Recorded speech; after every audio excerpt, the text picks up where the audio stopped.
Muhammed sallallahu aleyhi ve sellem, Abbəkir və Ömər üçü bir yerdə dəfn olunublar. Və bu Ömər radiyallahu anh ölüm əyağında Ömər radiyallahu anhu oğlu necə rəvayətli deyir ki, başı torpaqdaydı, gəldim bir üstə Ömər radiyallahu anhu namazdayken vurdular. Abu Lul el-Feyruz məcusi vurur Ömər radiyallahu anhunu zəhərli qılıncla vurur, yaralayır sübh namazında.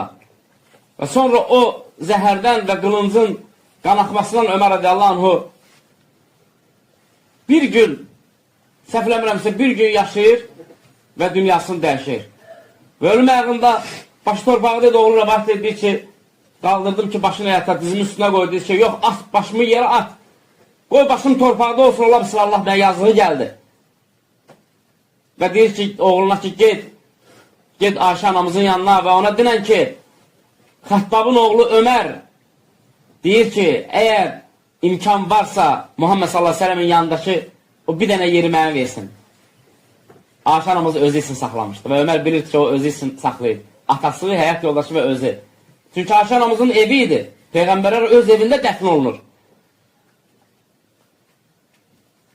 Alimə dillər ki, fikir verir orada Ömər radiyallahu anh təvəzzkarlıq edirdi və özü alçaldırdı, getdinən ki, demədi ki, getdinən möminlərin əmri. Dedi ki, getdinən ki, Xəttabın oğlu Ömər. Və oğlu gedir, deyir ki, Ayşə anamıza, ey ana, atam, xahiş edir, rica edir ki, səndən əgər imkan varsa mənə icazə versin Allah Resulünün yanında dəfn olunmağa.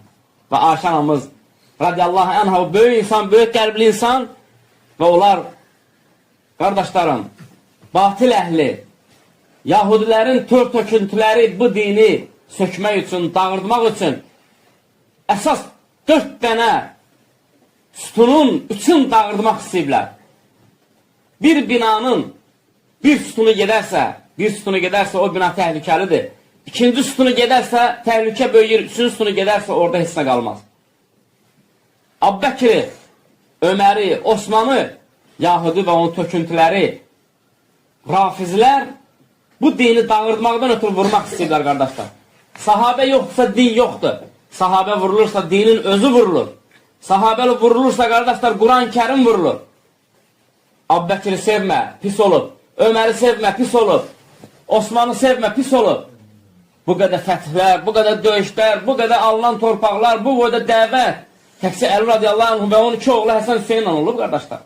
Absurddur bu fikirlər, hamısı dini vurmaq üçün nəzərdə tutulmuş fikirlərdir.